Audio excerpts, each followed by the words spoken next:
Welcome to the Infinite Women podcast. I'm your host, Alison Tyra, and today I'm joined by Anne O'Hare, Curator of Photography and International Art at the National Gallery of Australia, where she has curated the exhibition Nan Goldin, the-ballad-of-sexual-dependency.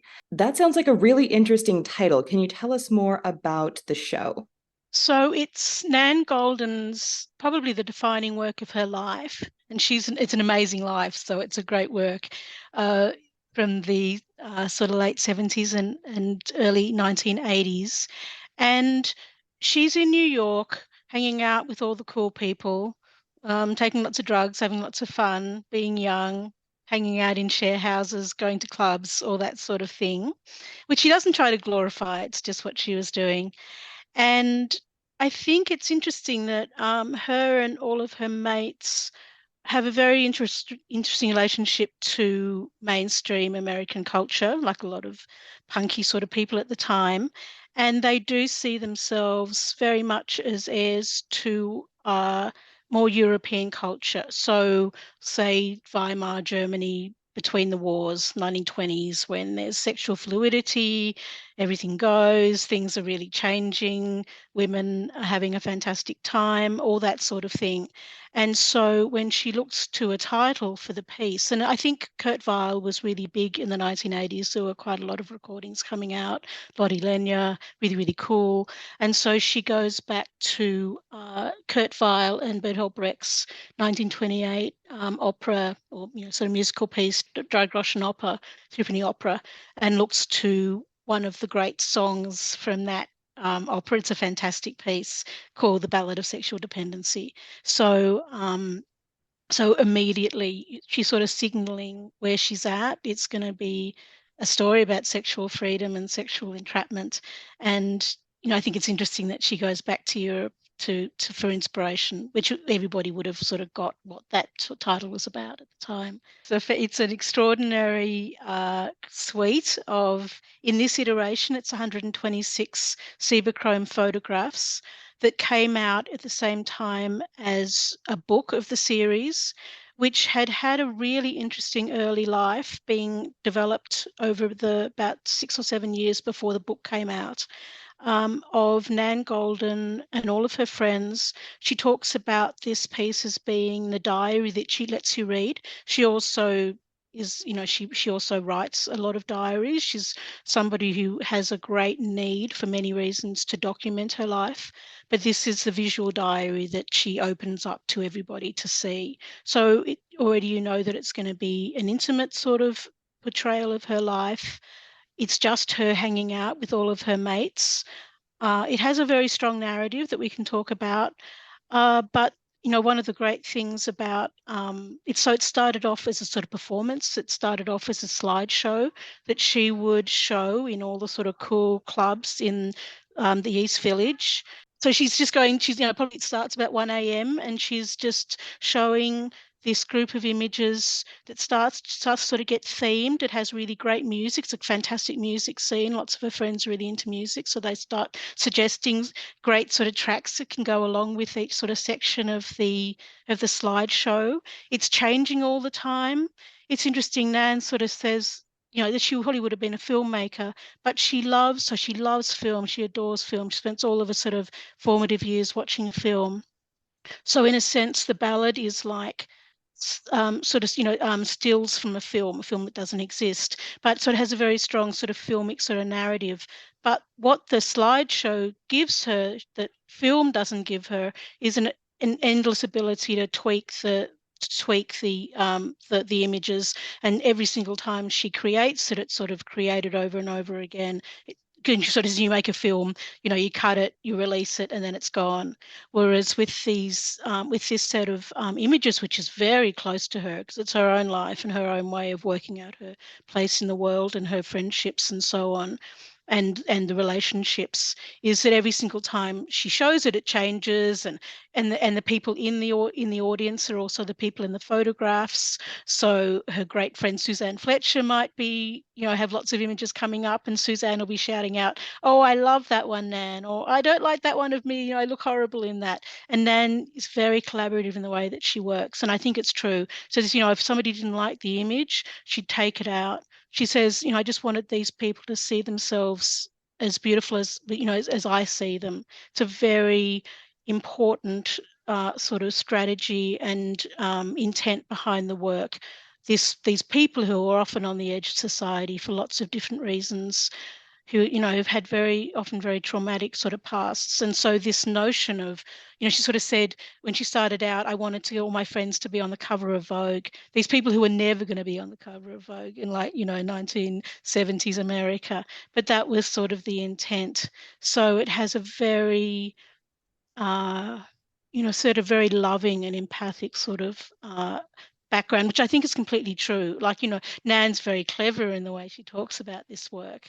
Uh, but I think it's an authentic sort of way that she works with this material. And obviously, the whole project is very deeply personal for her. And I just wanted to read something that her sister Barbara committed suicide when Nan Goldin was 11. And in relation to the ballad, she wrote that I saw the role that her sexuality and its repression played in her destruction. Because of the times, the early 60s, women who were angry and sexual were frightening, outside the range of acceptable behavior beyond control. By the time she was 18, she saw that her only way to get out was to lie down on the tracks of the commuter train outside of Washington, D.C. It was an act of immense will. So clearly she's dealing with some very, very heavy topics. Absolutely. Nan sort of talks about the fact that she thinks the wrong things get hidden. And, it's interesting, this is a body of work that's, almost 40 years old now. And you think like, and it has that great, you look at the photographs and you can almost, smell the cigarettes coming off the carpets, and, there's phones and there's tape recorders, and it looks really 80s. People sort of say, oh my God, it looks so 80s and stuff. And particularly of a particular age, it sort of reminds them of that youth, that often misspent youth. But the themes in it, and what she's talking to, unfortunately, has as much resonance today as it ever has. So she's born into this quite wonderful, intellectual, sort of secular Jewish family in 1953, and her parents are quite liberal, but her father's gone to Harvard. They're living in Boston. It's interesting. I recently read the most recent bio of Sylvia Plath and Ted Hughes, who were in Boston in the late 50s, and they talk about just how it's a university town. The hypocrisy of the 50s, the sort of the fear of the 50s and 60s. I think that sort of Cold War sort of thing permeates everything.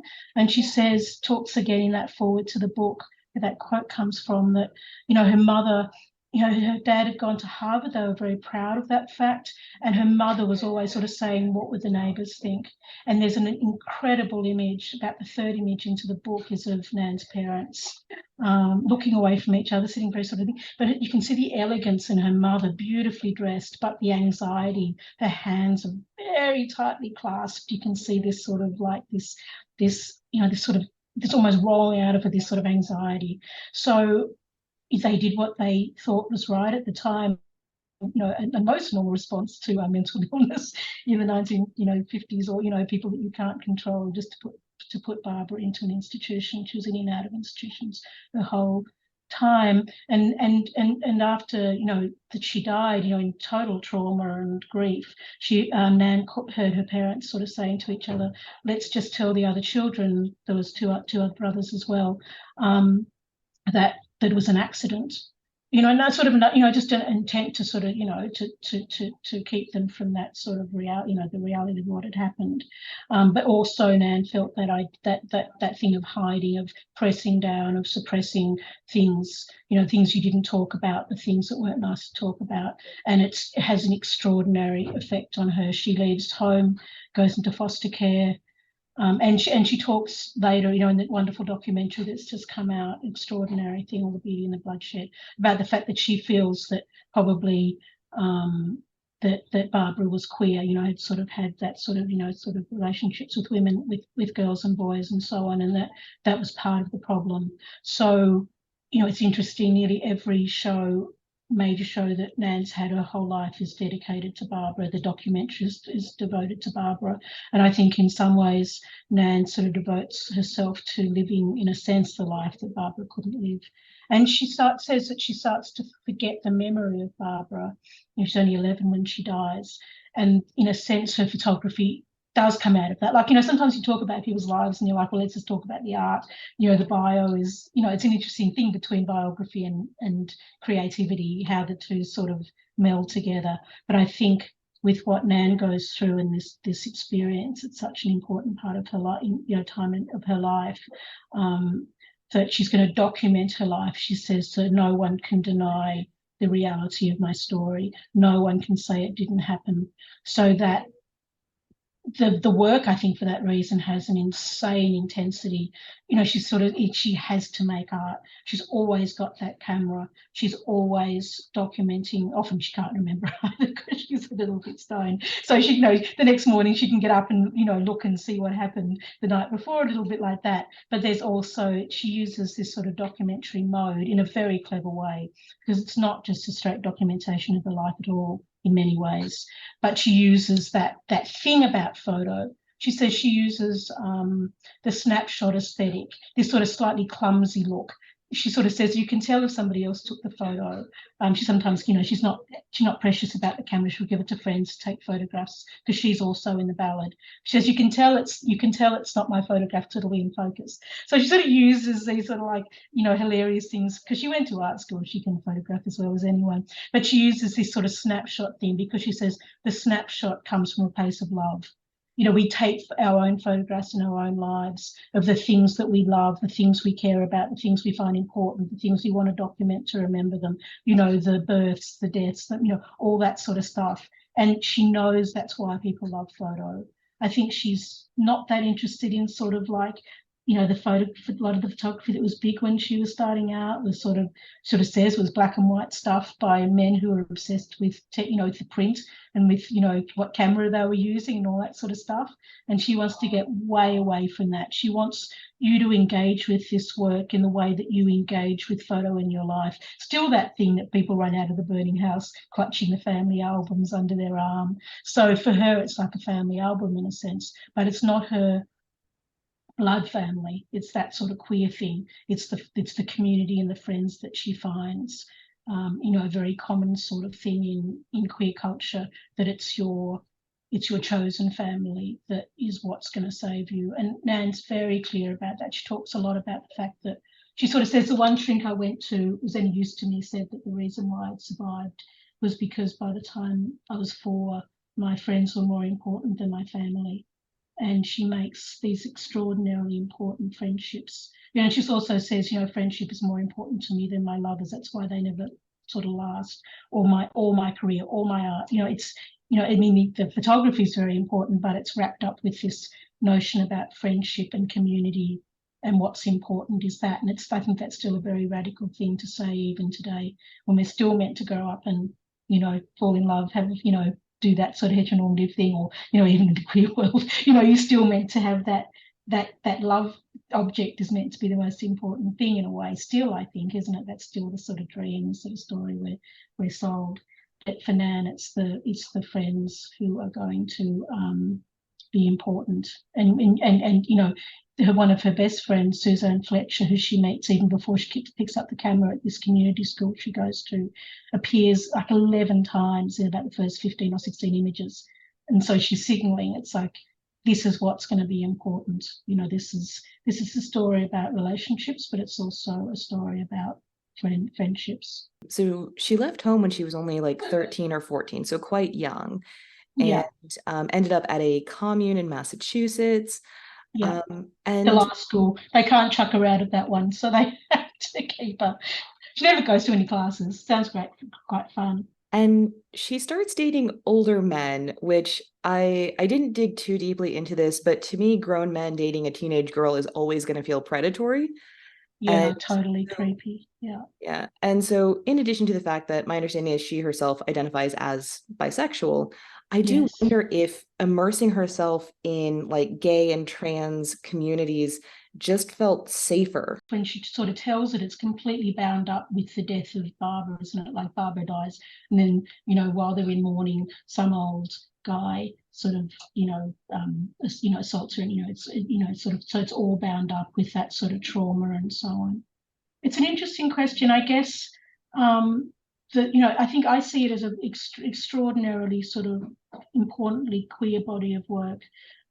This notion of chosen family and friendships and so on, that's more important than relationships. And, you know, she does find a theme for the ballad. It's sort of the heart of, sort of says this sort of middle section, which is about men's abuse of women after her boyfriend, who you've sort of met earlier in the ballad, a guy called Brian, who's sort of this James Deany sort of ex-Marine sort of guy. It's called Sweet Blood Call, this sort of section at the very heart of the ballad. And she sort of sets him up. She always looks at everybody with this lens of desire, her friends and her partner. I guess you've got to understand, you know, it becomes a very code, that's sort of the sexual dependency of the title, this relationship with Brian where they sort of don't want to be together anymore, but they're sort of addicted to each other. And she talks about that thing of the addiction of love, the addiction of falling in love is very strong for us. We love it, but it's also problematic. So she sets this thing up, and then one of maybe perhaps the most triggering and extreme photograph, really, in a way. There's lots of sex, but I don't think anybody cares about that much anymore. But like this image of Nan a month after being battered by Brian, he sort of flies into a jealous rage. She's sort of sleeping around with girls and so on, and he abuses her, he bashes her up, and he goes for the eyes because she's a photographer. And you see this image a month after she's been, you know, abused by Brian. It's really shocking image. And it's also an extraordinary image. But the first time you see Nan in the ballad, she's sitting on Brian's lap, the first image in the book after the sort of title page image. And she's got lipstick on, she's put the pearls on, and, you know, sitting on, she's, you know, they love vintage frocks, all that sort of thing, going to the op shops, getting all the sort of vintage frocks. And then when she gets, you know, Suzanne to photograph her, Suzanne who's got her into the hospital to save the eye as well, like friends will save you. She again puts Lippy on, the pearls, the frock, and she stares straight back into that camera lens. And she's sort of, it's, you know, it's an extraordinary image of courage and of, I'm not going to be kept down, you know, I'm not going to hide this. You get abused in this society and you're meant to hide it. You're meant to put the dark glasses on. You're meant to not talk about it. And Nan's like, you know, that's not what's going to happen here, because that's why it happens, because we don't talk about this stuff. We hide it, we keep it down. She's never that critical of people per se, Brian probably, but, you know, it's about these sort of broader societal pressures, the way that we're meant to be in society, the things we're meant to talk about, the things we're not meant to talk about.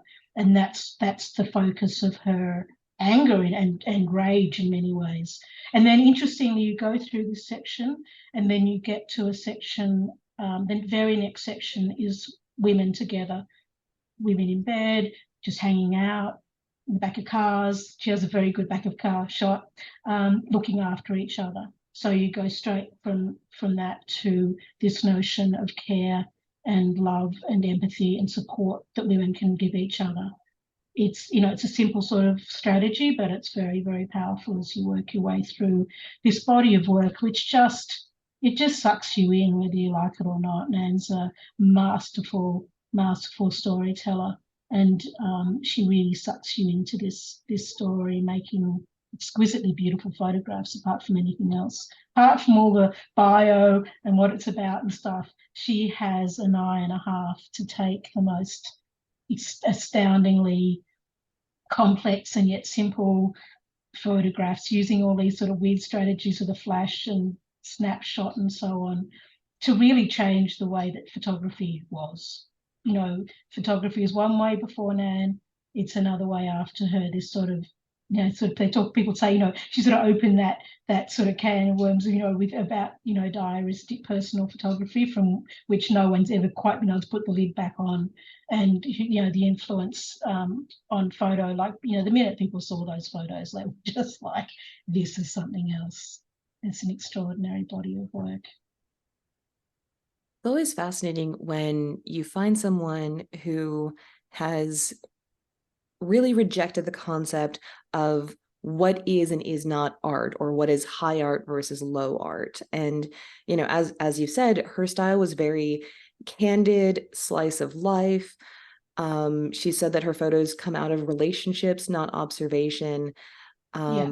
And these are the kind of snapshots that previously would not have been in a gallery. And, you know, as you said, she attended the School of the Museum of Fine Arts in Boston. So she clearly knows what she's doing. It's not like she simply didn't know the proper techniques. She knew them and she rejected them and said, this is also art. This also belongs in a gallery. This also belongs in front of people. Yeah, I guess for Nan, it's all that matters. You know, she talks recently. She talks about she's a fantastic talker about art and what it means in our lives and photo and so on. And the idea of being like a photojournalist, you know, fly in, fly out, photograph things that don't really concern you. She's just like, why? Like, why would you do that? You know, because there's millions of ways of taking photographs and so on. But for Nan, whose work is, you know, sort of a form of therapy, I guess. You know, it is sort of like it's a way of her, it's her way of engaging with the world. One of her really close friends, who's not in the ballad all that much, she gets her own series, as does her other really close friend, David Armstrong, who was in that sort of drag scene in Boston, where she sort of gets into that sort of community. There, Cookie, she sort of meets up in Provincetown, and she's been in John Waters' films. She's super, super cool, you know, performer, sort of semi-famous, I guess, sort of certainly famous in sort of, you know, the sort of the East Village sort of scene. And she sort of, and Nan says, I was outside of Cookie and photography let me in. So she does sort of use photography to make connections, and, you know, she's quite shy. So, you know, you can use the camera to stay, you know, back from things. It means you can be there but not really get involved. Whereas Nan sort of also rejects that sort of thing. She's looked at people like Deanne Arbus, who sort of used the camera in that way, wanted to connect, but there's still sort of a cold sort of eye. Nan wants the eye to be warm, for it to be about relationships, you know, in a really real way. You know, it's interesting, there's lots of people that she would have known in that East Village scene, in the Bowery. You know, Debbie Harry, like Madonna gets to New York the same year she does. Robert Mapplethorpe and Patti Smith are about 2 blocks over. The great punk poet Kathy Acker, who she works with on films and so on. And they're not in the ballad because they're not really friends. You know, they're people she knows. The people in the ballad are the people that she loves. That's how you get into the ballad. You know, it's interesting. You don't get into the ballad by being a celebrity. You get into the ballad by being close to Nan. But the thing with Cookie, I think, is really beautiful. And it's interesting. There's, you know, in the Cookie Mueller portfolio, which is an extraordinary thing that she makes after Cookie dies in the late 80s. You know, this is also, of course, a series about the impact of AIDS on this community in the mid-80s.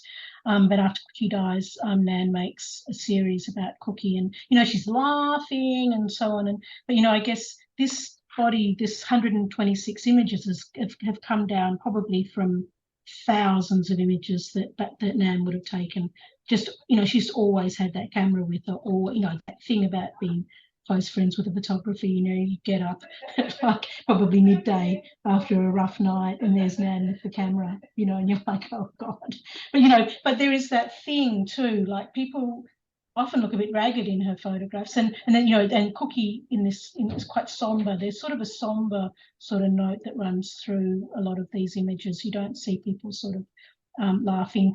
Suzanne seems to be in tears most of the time, and in the documentary you see Suzanne laughing, and I'm like, oh, I didn't realise Suzanne could laugh. But of course I had a lot of fun. Of course she could laugh, but they're not the images that are chosen. You know, Nan's taken it down from thousands and thousands of images to the 700 of the slideshow, and then from the 700 of the slideshow to the 126 for this book.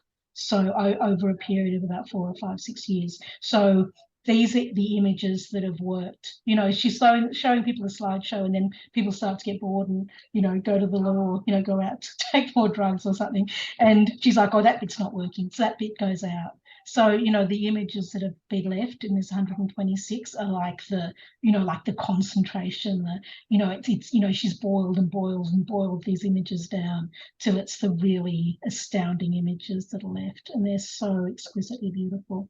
Gosh, that girl, like, you know, like I think it is that thing. Every image is just like, and she reverses, you know, she's a lot of her friends, Vivian Dick, Betty Gordon are the sort of independent filmmakers at the time. So they're very, you know, everyone's really across. Laura Mulvey's sort of work on the male gaze and so on is huge at the time. You know, it's through the 70s and 80s. So she's reversing that male gaze. You know, she's looking back at everybody else with desire, the women and the men. But, you know, there's lots of images of beautiful men lying about on beds and so on, looking sexy. You know, and she's just done that thing, just that clever thing of just reversing that, where she said, you know, and you know, that is that interesting too. Like in earlier photography, it was about intimacy. It was about, you know, Edward Weston photographing Caris Wilson, or Stieglitz first, you know, photographing Georgia O'Keeffe, or, you know, that whole history of woman as muse, you know, the one who's photographed, perved at by men. And Nan's just done that cute sort of thing of just reversing that, you know, and just looking back at the men in the way that she's been looked at, just to muck it up. In the gaze in all the way through the series is really very interesting as well. The way that she plays with that thing that used to be triangular, you know, that with the male gaze of people perving. So she, you know, she knows that photo is pervy, and she just sort of plays with it, you know, has fun with it, you know, and just says, well, you know, you've been looking at us and now we're going to look at you. It's, you know, it's not maybe the complete answer to the male gaze, but it is a very cute way of starting to sort of address those things. She's not interested in hierarchy in any way. She's interested in connecting with people. You know, she's about community and friendships, and she's done all that amazing activism stuff recently too. That's even another whole podcast, you know, about her taking down the Sacklers. Extraordinary. I mean, just a woman who's committed to looking after community, really, and in a very insanely brave way.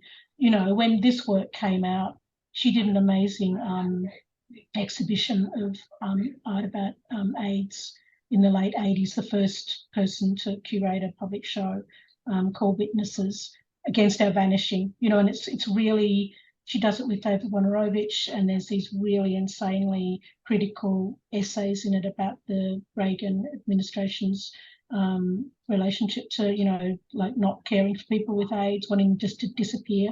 And she's like, you know, against our vanishing. She's like, we're here and we care for each other and we're not going away. And you have to, you know, you can't just ignore this. You can't just hope that these beautiful people go into hospitals and just die. You know, even the boy, young man who designs the book, The Ballad-of-Sexual-Dependency, is dead the next year, 1987, at the age of 32 from AIDS.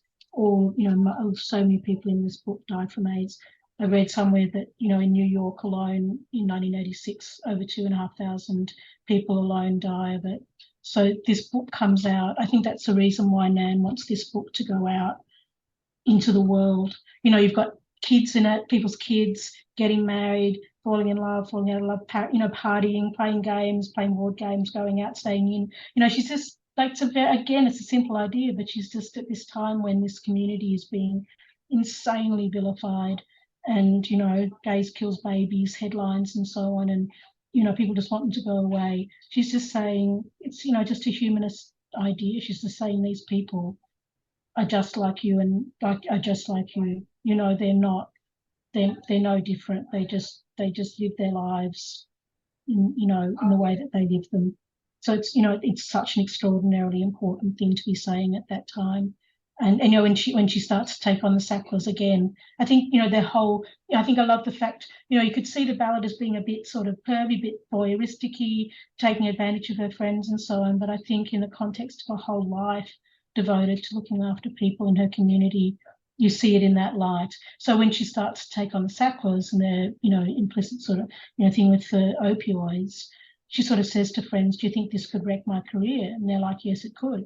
The Sacklers, in, you know, very important, revered family, and give all their money to the arts.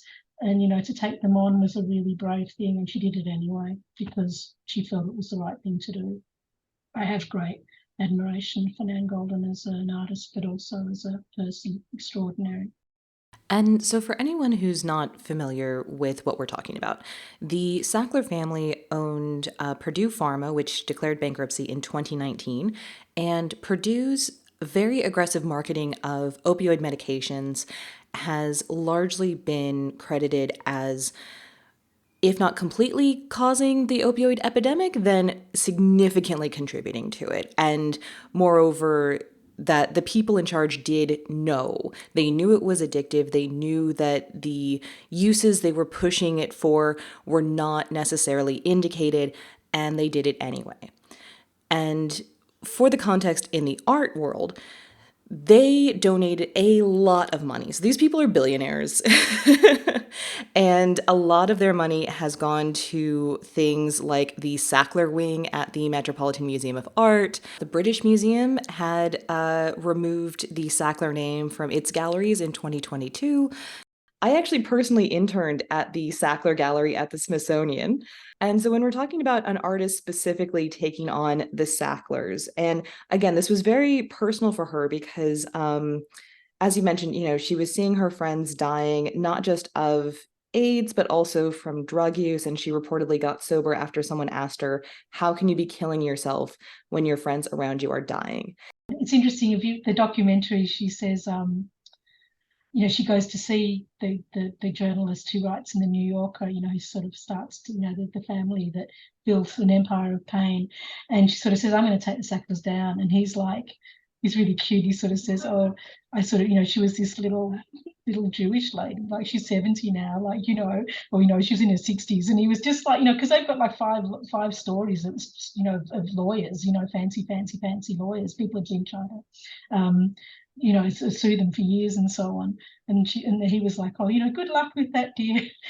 And she did. That moment in the documentary when they go back in and the Sackler name's been chiseled off that great big wing at the Met, and they just chisel the Sackler name off and they go back in. It's an incredibly moving moment, because she sort of says this is the one place they're being kept to account. All those lawyers get away with a lot.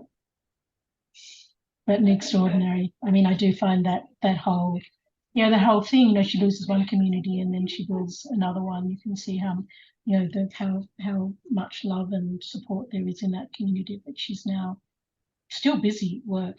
She'll never stop, I don't think. And so she created the campaign Prescription Addiction Intervention Now, or PAIN.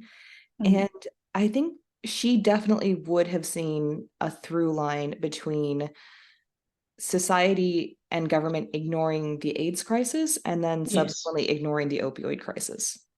Absolutely. I think, as I sort of said, that it's that you're absolutely right. It's those society things that people aren't sort of honest about. That I think it's that sort of that injustice and dishonesty, and the root of a lot of sort of there's in societies that really gets in Nan's crawl. That people not putting greed and money and power over human relationships is something that she feels very, very deeply about. So I think that thing with community and looking after each other, which is very sort of like, as I said, a queer sort of thing, really does go all the way through her life. It's interesting, the ballad, she sort of keeps working on the ballad right through till just a couple of years ago, and she'd keep on working on it. She couldn't let it go, and it's quite moving. Sort of says how she sort of photographed. So it says, I thought I'd photograph all these people to keep them close to me, and now when I look at the ballad, every time I see it, I just see how many people I've lost. She becomes this thing is very important to her. In fact, the 126 Chromes that we acquired by the gallery was actually Nan's set of the 10. She does an edition of 10 of these 126 prints of the whole of the ballad.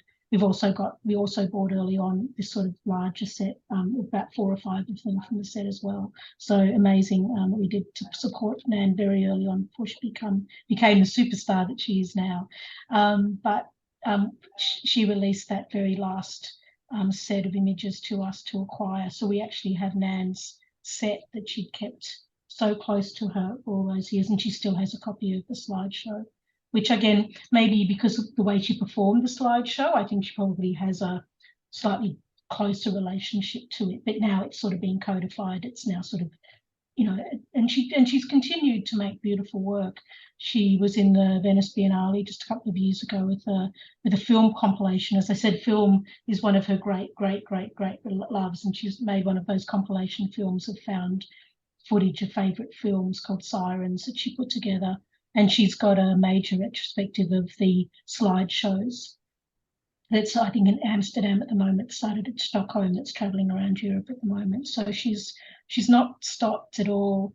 It's quite moving too. She she couldn't photograph people for a while, and she lost her very close friend David Armstrong as well in about 2014. But you read her close friend Greer Langton, who's in the ballad, opens the ballad in the opening image, died in 96 of a drug overdose.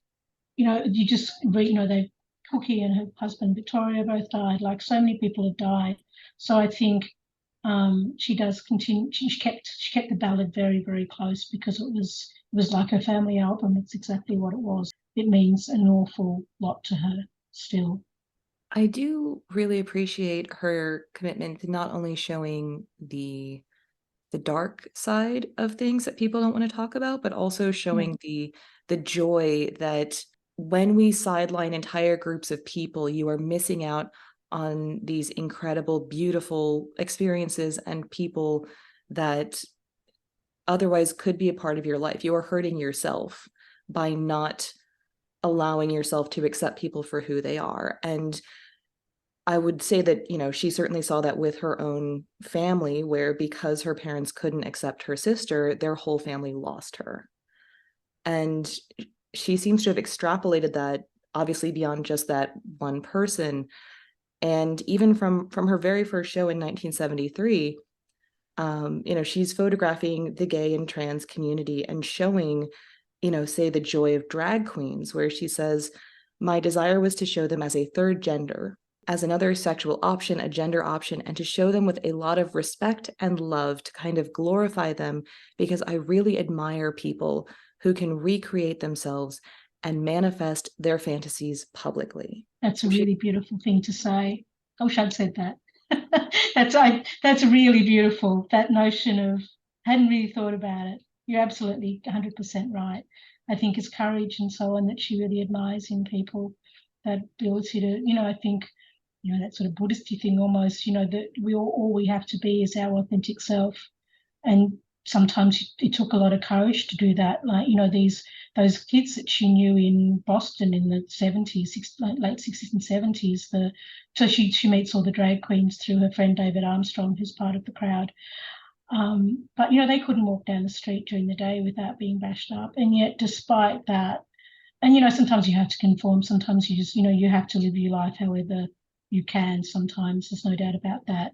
But, for those kids to have that courage to just, maybe stay home during the day so they wouldn't get bashed up every day, but then to get dressed up and go out, and there is such joy. And he sort of says, I don't mean it to be glorifying this lifestyle.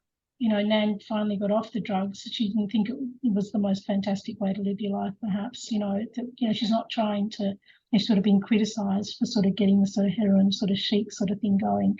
And she's not that, she's sort of, so it was lots of fun, but not maybe in the end a very sustainable way of living. But, that sort of non-judgmental thing, and just, it's interesting, in that scene, they sort of often talk about the fact that they didn't really care whether you were straight or whether you were queer or whether you were anything.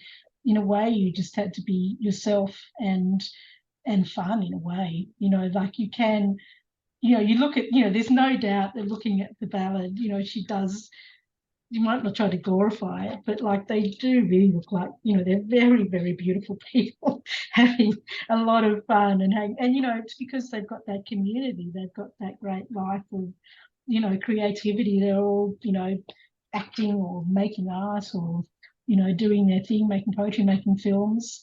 And you get that flavour, definitely. It's interesting, you don't know much about the people in this You know, there's a lot of people just documenting the scene at the time, you know, like great music scene and everything, but that's not what Nan's really sort of doing. It's, you know, it's an incredible colour palette, this incredible eye that goes right through the ballad. But it's almost like in the creation of a mood. And it's interesting as she sort of goes on beyond the ballad, the work does get more and more sort of ethereal and beautiful, romantic. I think, you know, Nan in her heart is deeply romantic, a person who looks at all sorts of arts, who's really into painting and film and all sorts of arts. And it all comes into her photography, this incredible eye, which you get from looking at other art and from just endlessly, you know, taking photographs and then being a really strict sort of editor of your own work. But that intense sort of engagement with just making art, with just doing your craft, just photographing and photographing and photographing. But it is quite moving in the end. At times she just can't photograph people, and she goes to sort of doing more landscapes, and then just sort of in this sort of very beautiful way, just looks up into the sky and takes photographs of skies and so on. But the work continues to evolve in ways that, you know, in fact, when the people leave, you sort of see, because you get so drawn into Cookie and the fabulous people who are in the, you know, with her wonderful, gorgeous friends, Greer and Vivian, and, you know, they're all so sexy and glamorous. You know, sort of talks about the fact that she wants these friends to be, like they're the stars of her own life, and she wants them to sort of be the stars of this story, you know, that glamorous. You know, she spent her whole teenage years hanging out with David, going and seeing all those, you know, those big divas in, you know, Hollywood film, you know, the Betty Davis and the Joan Crawfords and the Marilyn Monroes. So that sort of, that glamoury sort of thing does leak very much into the ballad. I mean, I couldn't even choose a favourite image, but there's an incredibly beautiful image of French Chris on the automobile. And they're just such insanely sexy images. They're very, very sexy. There's no doubt about that. That's sort of a lot of its appeal, you know, is just taking people you love and making them look really sexy as part of photo. And to sort of, you know, it's about desire, and it's about, you know, the camera works amazingly well to is a vehicle for, you know, for pornography and all sorts of things that we use it for. And that's part of photo, you know, to sort of try and say it's all very, you know, arty and intellectual and stuff. Well, it is as well, but it's also not the way that we often relate to it. And I don't think, you know, I've got things stuck above my my desk of pretty people. This is part of photo, I think, and I guess it's that thing with Nan just not wanting to bullshit too much about what photo's about, or what your interest in photo's about, or what, you know, our lives are about. They're made up of all those things. And, you know, falling in and out of love and, you know, desiring people to, you know, she sort of says, you know, it's problematic, but it's one of the great joys in life. We're addicted to it. You know, that's part of the story of the ballad, is that we are addicted to being in love and the highs of what happens, you know, in that sort of, you know, the intensity of that. But it comes sometimes at a cost. You know, it's interesting, that great image at the very heart of the ballad, Nan, you know, getting Suzanne to take a photo of herself, you know, after she's been assaulted like a month later. And she sort of says, I took that photo as a reminder never to go back, because she knew that she was addicted to Brian in some ways, and that was a reminder of where that relationship ended. If there was one defining word about her photography, I would think it would be intimate, because yes, yeah, it was very important to her that she had the trust of her community. She said, for me, it is not a detachment to take a picture. It is a way of touching somebody. It's a caress. I think that you can actually give people access to their own soul. Yes, absolutely. I think it is, you know, she sort of says, you know, don't take photographs, don't be an artist if you don't need to be, you know, and the reason that she is a photographer, is an artist, is to build these connections with friends. It is like a caress. And I think, you know, she looked at people like Larry Clark.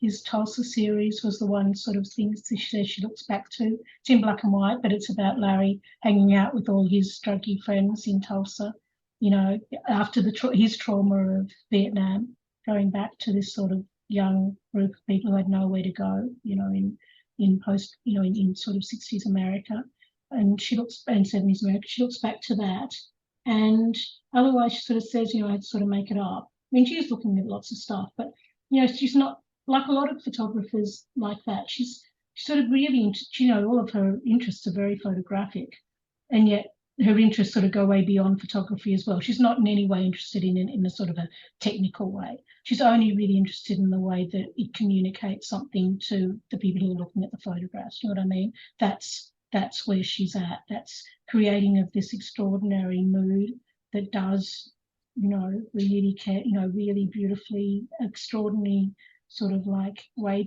that she puts the ballad together. It's in themes, and it sort of builds momentum until you get to this devastating, turn that page, you see a picture of Brian glowering into the lens, and then the next image is Nan, having been assaulted by him. Incredibly clever way that she builds. One of my favourite sort of segues is she goes from the brothels, and she's just started to talk about the fact that she did some sex work during that time to make money. She worked in bars, really important bars. She worked in this incredibly important bar in Times Square called Tin Pan Alley, where a woman called Maggie Smith only employed women behind the bar, and a lot of them were sex workers. She's like, be a sex worker, it's completely fine. But if you do want to get out of that life, I'll give you a job in the bar. So incredible sort of places where Nan sort of says she got politicised by Maggie in a way, like she was just taking photographs and, in a way just intuitively taking photographs of her life. And she sort of says it was Maggie who sort of said, there's interesting stuff here happening, Nan, in the photographs about relationships and about women in society and so on. But you go straight from that sort of scenes of brothels in the ballad to people getting married. I think it's fantastic. Maybe that's comment on what, sort of you could say the role that marriage can play in society or has traditionally played in societies. It's quite funny. And then, of course, I love it's not too overdetermined. This is a time when all of her friends are starting to get sick and dying. A friend of, I think an ex-boyfriend of David Armstrong's, they're the first person in their community in 82. So by 86, there's been lots of funerals, lots of looking after people, lots of care. But the ballad does end maybe in the only place it could end in 86 into sort of images of cemeteries and empty beds, and the very last image is a sort of graffiti image of skeletons. So it's interesting, later she goes on and she makes very explicit sort of portfolios of some friends of hers, a couple in France. One of them dies from AIDS, and you see him, emaciated in the bed and all that sort of stuff. And you see Cookie dying in the Cookie portfolio.